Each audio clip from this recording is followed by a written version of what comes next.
Hi, ನಾನು Sandeep from tech in Kannada. ಎಲ್ರಿಗೂ ಇವತ್ತಿನ ಭಾನುವಾರದ ಟೆಕ್ ನ್ಯೂಸ್ಗೆ ಸ್ವಾಗತ. ಪ್ರತಿ ವಾರದಂತೆ ಈ ವಾರನೂ ಕೂಡ ಕೆಲವೊಂದು ಇಂಟ್ರೆಸ್ಟಿಂಗ್ ಟೆಕ್ ನ್ಯೂಸ್ ಎಲ್ಲ ಇರುವಂಥದ್ದು. ಇವತ್ತಿನ ಮೊದಲ ಟೆಕ್ ನ್ಯೂಸ್ ಬಂದ್ಬಿಟ್ಟು, ನೀವೇನಾದರೂ OnePlus 8 ಸೀರೀಸ್, OnePlus 9 ಸೀರೀಸ್ನ ಯೂಸ್ ಮಾಡ್ತಾ ಇದ್ದರೆ ನಿಮ್ಮ ಫೋನಲ್ಲಿ ಹಸಿರು ಬಣ್ಣದ ಲೈನ್ ಇಶ್ಯೂ, ಆ ಗ್ರೀನ್ ಲೈನ್ ಇಶ್ಯೂ ಇದೆ ಅಲ್ವಾ, ಅದನ್ನು ನೀವು ಫೇಸ್ ಮಾಡ್ತಾ ಇದ್ದರೆ OnePlus ಅವ್ರು ಕನ್ಫರ್ಮ್ ಮಾಡಿರೋ ಪ್ರಕಾರ ನಿಮ್ಮ ಫೋನ್ಗಳಿಗೆ ಲೈಫ್ ಟೈಮ್ ವಾರಂಟಿಯನ್ನು ಕೊಡ್ತಾ ಇದ್ದಾರೆ. ಅದು ಕೇವಲ OnePlus 8 ಸೀರೀಸು ಮತ್ತು OnePlus 9 ಸೀರೀಸ್ ನಂತರದ ಫೋನ್ಗಳಿಗೆ ಆಯಿತಾ. ಲೈಫ್ ಟೈಮ್ ವಾರಂಟಿ ಅಂದರೆ ವಾರಂಟಿ ಕಳೆದ ಮೇಲೂ ಸಹ 1 ವರ್ಷ ನಾರ್ಮಲ್ ವಾರಂಟಿ ಇರುತ್ತೆ. ಅದಾದ ಮೇಲೂ ಸಹ ನೀವೇನಾದರೂ ಆ ಗ್ರೀನ್ ಲೈನ್ ಇಶ್ಯೂ ಫೇಸ್ ಮಾಡಿದ್ರೆ ಫ್ರೀಯಾಗಿ ಡಿಸ್ಪ್ಲೇ ರೀಪ್ಲೇಸ್ ಮಾಡಿಕೊಡ್ತಾರೆ. ಕ್ರೇಜಿ ಅನ್ಬೋದು. ಜೊತೆಗೆ ಎಕ್ಸ್ಚೇಂಜ್ ಆಫರ್ನ ಕೂಡ ಕೊಡ್ತಾ ಇದ್ದಾರೆ ಆಯಿತಾ. ಏನಕ್ಕೆ ಅಂದರೆ ಈ OnePlus 8, 9 ಎಲ್ಲ ಸ್ವಲ್ಪ ಹಳೆ ಫೋನ್ ಆಗಿರೋದ್ರಿಂದ ಆ ಲೈಫ್ ಸೈಕಲ್ ಎಂಡಿಗೆ ಬರ್ತಿರೋದ್ರಿಂದ ಅವ್ರ ಹತ್ರ ಸ್ಪೇರ್ ಪಾರ್ಟ್ ಇರಲ್ವಂತ ಆಯಿತಾ. ಸೊ ಈ ಕಾರಣದಿಂದ ನೀವು ಬೇಕು ಅಂತ ಅಂದರೆ ಈ 8 ಸೀರೀಸು 9 ಸೀರೀಸನ್ನು OnePlus 10R ನೀವೇನಾದರೂ ಎಕ್ಸ್ಚೇಂಜ್ ಮಾಡ್ಕೋತಾ ಇದ್ದೀರಾ ಅಂತ ಅಂದರೆ ಎಕ್ಸ್ಟ್ರಾ 4,500 ಬೋನಸ್ ಕೊಡ್ತಾ ಇದ್ದಾರೆ. ಬೇರೆ ಫೋನ್ಗಳು ಕೂಡ ನೀವು ಎಕ್ಸ್ಚೇಂಜ್ ಮಾಡ್ಕೊಬೋದು. ಎಕ್ಸ್ಚೇಂಜ್ ವ್ಯಾಲ್ಯೂ ಆ್ಯಕ್ಚುಲಿ ತುಂಬ ಚೆನ್ನಾಗಿದೆ. 20,000 ಮೇಲೆ ಇರುವಂಥದ್ದು ಮೆಜಾರಿಟಿ ಫೋನ್ಗಳಿಗೆ. ಆ ಒಂದು ಚಾರ್ಟ್ ನಾನು ನಿಮಗೆ ತೋರಿಸ್ತಾ ಇದ್ದೀನಿ. ಒಂದು ಒಳ್ಳೆ ವಿಷಯ, ಅಟ್ಲೀಸ್ಟ್ ಬ್ರ್ಯಾಂಡು ರೆಸ್ಪಾಂಡ್ ಮಾಡ್ತಾ ಇದ್ದಾರೆ, ಅಗ್ರಿ ಮಾಡ್ಕೋತಾ ಇದ್ದಾರೆ, ಹೌದು ಇಶ್ಯೂ ಇದೆ, ಅದನ್ನು ಫಿಕ್ಸ್ ಮಾಡ್ತೀವಿ ಅಂತ.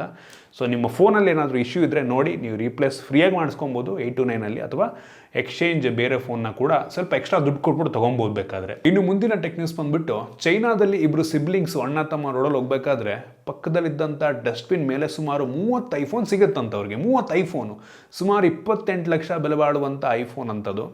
ಅವ್ರೇನು ಮಾಡ್ತಾರೆ, ಇಟ್ಕೊಬೋದಾಗಿತ್ತು, ಬಟ್ ಪೊಲೀಸ್ ಸ್ಟೇಷನ್ನಿಗೆ ರಿಟರ್ನ್ ಮಾಡ್ತಾರೆ. ತನಿಖೆಯ ನಂತರ ಗೊತ್ತಾಗಿದ್ದೇನಪ್ಪ ಅಂತ ಅಂದರೆ, ಪಾಪ ಯಾರೋ ಡೆಲಿವರಿ ಬಾಯಿ ಏನೋ ಬ್ಯಾಗ್ ಸರಿ ಮಾಡ್ಕೊಳ್ಳೋದಕ್ಕೋ ಏನೋ ತೆಗಿಯೋದಕ್ಕೋ ಆ ಒಂದು 30 ಐಫೋನ್ನ ಆ ಒಂದು ಡಸ್ಟ್ಬಿನ್ ಮೇಲಿಟ್ಟಿದ್ದಂತೆ ಮರೆದ್ಬಿಟ್ಟು ಹೋಗ್ಬಿಟ್ಟಿದ್ದಾನೆ. ಎಂಥ ಬುದ್ಧಿವಂತ ಅಂದರೆ, ಇವರೇನೋ ಒಳ್ಳೆಯವರಾಗಿರೋದಕ್ಕೆ ಪರವಾಗಿಲ್ಲ, ರಿಟರ್ನ್ ಮಾಡಿದ್ರು. ಯಾರು ಖತರ್ನಾಕ್ಗಳಾಗ್ಬಿಟ್ಟಿದ್ರೆ ಏನು ಮಾಡಬೇಕಾಗಿತ್ತು. ಬಟ್ ಸ್ಟಿಲ್ ಈಗಿನ ಕಾಲದಲ್ಲೂ ಇಂಥ ಜನ ಇರ್ತಾರೆ ಅಂದರೆ ನಂಬೋದು ಕಷ್ಟ. ಇನ್ನು ಮುಂದಿನ ಟೆಕ್ ನ್ಯೂಸ್ ಬಂದ್ಬಿಟ್ಟು, ನಮ್ಮ ಸರ್ಕಾರದವರು UPI ಲೈಟ್ಗೆ ಕೆಲವೊಂದು ಹೊಸ ಅಪ್ಡೇಟನ್ನು ನೀಡಿರುವಂಥದ್ದು ಆಯಿತಾ. ಏನೋ AI ಪವರ್ಡ್ UPI ಪೇಮೆಂಟ್ ಏನೋ ಮಾಡುತ್ತಂಥದ್ದು. ಮತ್ತು UPI ಲಿಮಿಟನ್ನು, UPI ಲೈಟ್ ಲಿಮಿಟನ್ನು ಜಾಸ್ತಿ ಮಾಡಿದ್ದಾರೆ. ಮುಂಚೆ 200 ರೂಪಾಯಿ ಇತ್ತು, ಇದೀಗ 500 ರೂಪಾಯಿ ಮಾಡಿದ್ದಾರೆ. ಮತ್ತು ಇನ್ಮೇಲೆ UPI ಲೈಟ್ ಮುಖಾಂತರ ನೀವು ಈ ಒಂದು NFC ಟ್ರಾನ್ಸಾಕ್ಷನ್ ಮಾಡ್ಬೋದು. ನಿಮ್ಮ ಫೋನ್ NFC ಇದ್ದರೆ ಟ್ಯಾಪ್ ಟು ಪೇಯನ್ನು ನಾವು ಮಾಡ್ಬೋದು. ಅದಕ್ಕೆ ಯಾವುದೇ ಇಂಟರ್ನೆಟ್ ಅವಶ್ಯಕತೆ ಇಲ್ಲ, ವಿತೌಟ್ ಇಂಟರ್ನೆಟ್ ಮಾಡ್ಬೋದು ಆಯಿತಾ. So crazy. ಆಫ್ಲೈನ್ ಪೇಮೆಂಟ್ ರೀತಿ ಅಂದರೆ ಕ್ಯಾಶ್ ರೀತಿ ಹೆಂಗೆ ಮಾಡ್ತೀರಾ ಅದೇ ರೀತಿ UPI ಲೈಟ್ ಕೆಲಸವನ್ನು ಮಾಡುತ್ತೆ. ಇನ್ನು ಮುಂದಿನ ಟೆಕ್ ನ್ಯೂಸ್ ಬಂದ್ಬಿಟ್ಟು, GTA 6 ಕನ್ಫರ್ಮ್ ಆಗಿರುವಂಥದ್ದು ಡೇಟು ಮುಂದಿನ ವರ್ಷ ಮಾರ್ಚ್ ತಿಂಗಳು ಇವನು GTA 6 ಲಾಂಚ್ ಆಗ್ತಾ ಇದೆ. ಇನ್ನು ಕೆಲವೇ ತಿಂಗಳು, ತುಂಬ ಜಾಸ್ತಿ ಟೈಮ್ ಇಲ್ಲ, ಇನ್ನೊಂದು 6 ತಿಂಗಳಲ್ಲೇ ಲಾಂಚ್ ಆಗಿಬಿಡುತ್ತೆ. ಬೆಂಕಿಗಳು. ನಾನು ಹೆವಿ ಎಕ್ಸೈಟ್ ಆಗಿದ್ದೀನಿ GTA 6 ಹೆಂಗಿರುತ್ತೆ ಅಂತ ಕೇಳ್ತಾ ಇದ್ದೀನಿ. GTA 6ಅಲ್ಲಿ ಫುಲ್ ಕಂಪ್ಲೀಟ್ ವರ್ಲ್ಡ್ ಮ್ಯಾಪೇ ಇರುತ್ತೆ ಅಂತ ಗೊತ್ತಿಲ್ಲ. ಆದರೆ ಇನ್ನು ಮುಂದಿನ ಟೆಕ್ ನ್ಯೂಸ್ ಬಂದ್ಬಿಟ್ಟು, ನಮ್ಮ ಗೌರ್ನಮೆಂಟಿಂದು ASCI ಏನಿದೆ, ಇವರು ಕ್ಲಾರಿಫೈ ಮಾಡಿರೋ ಪ್ರಕಾರ ಯಾರಾದರೂ ಇನ್ಫ್ಲೂಯೆನ್ಸರು 5 ಲಕ್ಷಕ್ಕಿಂತ ಹೆಚ್ಚು ಫಾಲೋವರ್ಸನ್ನು ಹೊಂದಿದ್ರೆ ಅವರನ್ನು ಸೆಲೆಬ್ರಿಟಿ ಅಂತ ಕನ್ಸಿಡರ್ ಮಾಡಲಾಗತ್ತಂತೆ. 5 ಲಕ್ಷಕ್ಕಿಂತ ಹೆಚ್ಚು ಫಾಲೋವರ್ಸ್ ಇದ್ದರೆ ಸೆಲೆಬ್ರಿಟಿ ಆಗ್ತಾರೆ ಇನ್ಮೇಲೆ. ಮತ್ತು ಅವ್ರದ್ದು ಆ್ಯನ್ಯುವಲ್ ಇನ್ಕಮು 40 ಲಕ್ಷಕ್ಕಿಂತ ಜಾಸ್ತಿ ಇದ್ದರೆ, ಅದಕ್ಕಿಂತ ಜಾಸ್ತಿ ಯಾರು ಮಾಡ್ತಾ ಇದ್ದಾರೆ ಅವರು ಸೆಲೆಬ್ರಿಟಿಗಳಾಗ್ತಾರಂತೆ. ಇನ್ನು ಇದಾದ ನಂತರ ಡಿಸ್ನಿ ಹಾಟ್ಸ್ಟಾರ್ ಅವರು IPL ಬ್ರಾಡ್ಕಾಸ್ಟಿಂಗ್ ರೈಟ್ಸನ್ನು ಕಳ್ಕೊಂಡ್ಮೇಲೆ ಲಿಟ್ರಲಿ ಅವರ ಯೂಸರ್ಸ್ಗಳ ಸಂಖ್ಯೆ ಹೆವಿ ಅಂದರೆ ಹೆವಿ ಕಡಿಮೆ ಆಗಿರುವಂಥದ್ದು. ಸುಮಾರು 1,25,00,000 ಸಬ್ಸ್ಕ್ರೈಬರ್ಸ್ಗಳನ್ನ ಕಳ್ಕೊಂಡಿದ್ದಾರಂತೆ ಡಿಸ್ನಿ ಹಾಟ್ಸ್ಟಾರ್ ಅವರು. ಆಬ್ವಿಯಸ್ಲಿ ಎಲ್ಲ ಜಿಯೋ ಸಿನಿಮಾಗೆ ಹೋಗ್ತಾ ಇದ್ದಾರೆ. ಇನ್ನು ಮುಂದಿನ ಟೆಕ್ ನ್ಯೂಸ್ ಬಂದ್ಬಿಟ್ಟು, ನಮ್ಮ ಭಾರತದ ಮೊಬೈಲ್ ಬ್ರ್ಯಾಂಡ್ ಆಗಿರುವಂಥ ಮೈಕ್ರೋಮ್ಯಾಕ್ಸ್ನವರು ಎಲೆಕ್ಟ್ರಿಕ್ ವೆಹಿಕಲ್ ಮಾರ್ಕೆಟಿಗೆ ಎಂಟರ್ ಆಗ್ತಾ ಇರುವಂಥದ್ದು ಪ್ಲ್ಯಾನ್ ಮಾಡ್ತಾ ಇದ್ದಾರಂತೆ. ಇನ್ನು ಕೆಲವೇ ದಿನಗಳಲ್ಲಿ ಅವ್ರದ್ದು ಯಾವುದೋ ಒಂದು ಬೈಕನ್ನು ಲಾಂಚ್ ಮಾಡ್ತಾರೆ ಅಂತ ಕಾಣುತ್ತೆ.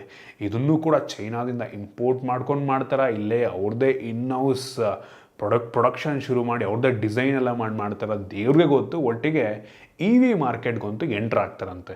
ಇನ್ನು ಮುಂದಿನ ಟೆಕ್ ನ್ಯೂಸ್ ಬಂದ್ಬಿಟ್ಟು, ರೀಸೆಂಟಾಗಿ ಬಂದಿರುವಂಥ ಸ್ಟಡಿಯ ಪ್ರಕಾರ ನಮ್ಮ ಭಾರತದಲ್ಲಿ ಸ್ಟೂಡೆಂಟ್ಸ್ಗಳು, ವಿದ್ಯಾರ್ಥಿಗಳು ಏನು ಫೋನ್ ತೊಗೋತಾರೆ ಎಜುಕೇಷನ್ಗೆ ಅಂತ, ಓದೋದಕ್ಕೋಸ್ಕರ, ರಿಸರ್ಚ್ ಮಾಡೋದಕ್ಕೋಸ್ಕರ ಅಂತ ಏನು ಫೋನ್ ತೊಗೋತಾರೆ ಅಂದರೆ ಸ್ಕೂಲ್ ಮಕ್ಕಳು, ಅವರು ಮೆಜಾರಿಟಿ ಎಂಟರ್ಟೈನ್ಮೆಂಟಿಗೆ ಫೋನ್ನ ಯೂಸ್ ಮಾಡ್ತಾ ಇದ್ದಾರಂತೆ. ಇದು ರೀಸೆಂಟ್ ಸ್ಟಡಿ ಹೇಳ್ತಾ ಇರುವಂಥದ್ದು. ಸೊ ನಿಮ್ಮ ಮಕ್ಳಿಗೆ ನೋಡ್ಕೊಳ್ಳಿ, ಅದು ಒಂದ್ಸಲ ಕಣ್ಣಿಡಿ ಅವ್ರು ಏನೇನು ಮಾಡ್ತಿರ್ತಾರೆ ಅಂತ. ಇನ್ನು ಮುಂದಿನ ಟೆಕ್ ನ್ಯೂಸ್ ಬಂದ್ಬಿಟ್ಟು, X ಅಂದರೆ ಟ್ವಿಟ್ಟರ್ ಏನಿದೆ, ಅಲ್ಲಿ ಕ್ರಿಯೇಟರ್ಸ್ಗಳಿಗೆ ಈ ದುಡ್ಡನ್ನು ಪೇ ಮಾಡೋಕ್ಕೆ ಶುರು ಮಾಡಿದ್ದಾರೆ, ಮಾನಿಟೈಸೇಷನ್ ಶುರು ಮಾಡಿದ್ದಾರೆ. ನಮ್ಮ ಭಾರತದಲ್ಲೂ ಕೂಡ ಕೆಲವು ಜನರಿಗೆ ಈ ಒಂದು ಟ್ವಿಟ್ಟರ್ ಕಡೆಯಿಂದ ಮಾನಿಟೈಸೇಷನ್ ಅರ್ನಿಂಗ್ ಬಂದಿರುವಂಥದ್ದು. ಕೆಲವು ಜನ ದೊಡ್ಡ ದೊಡ್ಡ ಫಾಲೋವರ್ಸ್ ಇರೋರಿಗೆಲ್ಲ 2 ಲಕ್ಷ ಎಲ್ಲ ಬಂದಿದೆ, ಸಣ್ಣವ್ರಿಗೆಲ್ಲ 10,000 ಎಲ್ಲ ಬಂದಿದೆ. ಸೊ ಒಟ್ಟಿಗೆ ಪೇ ಮಾಡೋಕ್ಕೆ ಶುರು ಮಾಡಿದ್ದಾರೆ, ಒಂದು ಒಳ್ಳೆ ವಿಷಯ. ಇನ್ನು ಮುಂದಿನ ಟೆಕ್ ನ್ಯೂಸ್ ಬಂದ್ಬಿಟ್ಟು iPhone 15 ಸೀರೀಸ್ ಏನು ಲಾಂಚ್ ಆಗುತ್ತೆ, ಅದರಲ್ಲಿ ನಮ್ಮೆಲ್ಲರಿಗೂ ಗೊತ್ತಿರೋ ಹಾಗೆ USB Type-C ಪೋರ್ಟ್ ಇರುತ್ತೆ, ಆಯಿತಾ. ಆದರೆ ಇದೀಗ ಬಂದಿರುವಂಥ ಮಾಹಿತಿ ಪ್ರಕಾರ, ಅಂದರೆ ಲಾಸ್ಟ್ ಇಯರ್ ಲಾಂಚ್ ಆಗಿದ್ದಂಥ iPhone 14ನಲ್ಲೂ ಕೂಡ ಕೆಲವು ಮಾಡೆಲ್ಗಳಲ್ಲಿ USB Type-C ಬರುತ್ತಂತೆ. ಅಂದರೆ ನೆಕ್ಸ್ಟ್ ವರ್ಷ ಏನು ಹೊಸ ಮಾಡೆಲ್ ಹೊಸದಾಗಿ ಮ್ಯಾನುಫ್ಯಾಕ್ಚರ್ ಆಗುತ್ತೆ, iPhone 14ನಲ್ಲೂ ಕೂಡ Type-C ಇರುತ್ತಂತೆ, ಒಂದು ಒಳ್ಳೆ ವಿಷಯ. ಇನ್ನು ಮುಂದಿನ ಟೆಕ್ ನ್ಯೂಸ್ ಬಂದ್ಬಿಟ್ಟು ನೆಕ್ಸ್ಟ್ iPhone 15 Pro ಏನು ಲಾಂಚ್ ಆಗ್ತಾ ಇದೆ ಒಂದು 2 ತಿಂಗಳಲ್ಲಿ, ಆ ಫೋನ್ನ ಬೇಸ್ ವೇರಿಯಂಟ್ ಬಂದ್ಬಿಟ್ಟು 256 GB ಸ್ಟೋರೇಜ್ ಇರುತ್ತಂತೆ. ಅಪ್ ಟು 2 TB ತನಕ ಕೂಡ ಸ್ಟೋರೇಜ್ ವೇರಿಯಂಟ್ ಈ ವರ್ಷ ಲಾಂಚ್ ಆಗುತ್ತಂತೆ. ಕಾದು ನೋಡೋಣ ಎಷ್ಟಕ್ಕೆ ಲಾಂಚ್ ಮಾಡ್ತಾರೆ ಅಂತ. ಇನ್ನು ಮುಂದಿನ ಟೆಕ್ ನ್ಯೂಸ್ ಬಂದ್ಬಿಟ್ಟು ಹಾನರ್, ಇದೀಗ ಕನ್ಫರ್ಮ್ ಆಗಿದೆ. ಆ ಕಂಪನಿಯ ನಮ್ಮ ಭಾರತದ ಹೆಡ್ ಏನಿದ್ದಾರೆ ಅವರು ಕ್ಲೂ ಕೊಟ್ಟಿದ್ದಾರೆ, ಆಯಿತಾ, ಹಿಂಟ್ ಕೊಟ್ಟಿದ್ದಾರೆ. ಪಕ್ಕ ಇನ್ನೊಂದು ಸ್ವಲ್ಪ ದಿನದಲ್ಲಿ ಹಾನರ್ ಫೋನ್ಗಳು ಲಾಂಚ್ ಆಗ್ತವೆ ಅಂತ. ಇದಕ್ಕೂ ಕೂಡ ನಾನು ಹೆವಿ ಎಕ್ಸೈಟ್ ಆಗಿದ್ದೀನಿ ಅಂತ. ಒಳ್ಳೊಳ್ಳೆ ಫೋನ್ ಲಾಂಚ್ ಮಾಡ್ಬೋದು ನಂಗೆ ಅನ್ನಿಸ್ತಂಗೆ. ಇನ್ನು ಇವತ್ತಿನ ಕೊನೆಯ ಟೆಕ್ ನ್ಯೂಸ್ ಬಂದ್ಬಿಟ್ಟು OnePlus ಕಡೆಯಿಂದ OnePlus ಓಪನ್ ಫೋನಿಂದು ಪ್ರೈಸ್ ಲೀಕ್ ಆಗಿದೆ, ಎಷ್ಟಕ್ಕೆ ಲಾಂಚ್ ಆಗ್ಬೋದು ಅಂತ. ಸುಮಾರು 1,20,000 ರೂಪಾಯಿಗೆ ಈ ಒಂದು OnePlus open foldable phone launch ಆಗ್ಬೋದು. ಅದರ ಫೋಟೋಸ್ ಕೂಡ ಲೀಕ್ ಆಗಿರುವಂಥದ್ದು. ಇದೊಂಥರ ತುಂಬ ಹೈಟ್ ಇಲ್ಲ, ಆಯಿತಾ, ತುಂಬ ಸಣ್ಣದಾಗಿದೆ ಫೋನು ಮತ್ತು ಸ್ಕ್ವೇರ್ ಟೈಪ್ ಇದೆ ಅಂತ ಅನ್ನಿಸ್ತಾ ಇದೆ ನನಗೆ, ಆಯಿತಾ. ಮಾಮೂಲಿ ಈಗಿರುವಂಥ ಫೋಲ್ಡ್ ಫೋನ್ಗಳ ಥರ ಇಲ್ಲ, ಸ್ಕ್ವೇರ್ ಟೈಪ್ ಇರೋ ಥರ ಕಾಣ್ತಾ ಇದೆ. ಕಾದು ನೋಡೋಣ ಹೆಂಗಿರುತ್ತೆ ಅಂತ. ಇಂಟ್ರೆಸ್ಟಿಂಗ್ ಆಗಿದೆ ಫೋನ್ ಮಾತ್ರ. 1,20,000 ಬೆಲೆ ಏನು ಕಡಿಮೆ ಇಲ್ಲ. ಸೊ ಇದಿಷ್ಟು ಇವತ್ತಿನ ಟೆಕ್ ನ್ಯೂಸ್. ಐ ಹೋಪ್ ನಿಮಗೆ ಇವತ್ತಿನ ಟೆಕ್ ನ್ಯೂಸಲ್ಲಿ ಕೆಲವೊಂದು ಹೊಸ ವಿಷಯ ತಿಳಿಯೋಕೆ ಸಿಕ್ಕಿದೆ ಅಂತ ಅನ್ಕೋತೀನಿ. ಇಷ್ಟ ಆಗಿದ್ದರೆ ಲೈಕ್ ಮಾಡಿ, ಶೇರ್ ಮಾಡಿ. ಇದೇ ರೀತಿ ನಮ್ಮ ಬೇರೆ ಬೇರೆ ವೀಡಿಯೋಗಳಿಗೆ ನಮ್ಮ ಟೆಕ್ ಇನ್ ಕನ್ನಡ ಸಬ್ಸ್ಕ್ರೈಬ್ ಮಾಡ್ಕೊಂಡಿಲ್ಲ ಅಂದರೆ ಈಗಲೇ ಸಬ್ಸ್ಕ್ರೈಬ್ ಮಾಡ್ಕೊಳ್ಳಿ ಮತ್ತು ಬೆಲ್ ಐಕನ್ ಕೂಡ ಕ್ಲಿಕ್ ಮಾಡ್ಬೋದು. ಸಿಗೋಣ ಮುಂದಿನ ವಿಡಿಯೋದಲ್ಲಿ.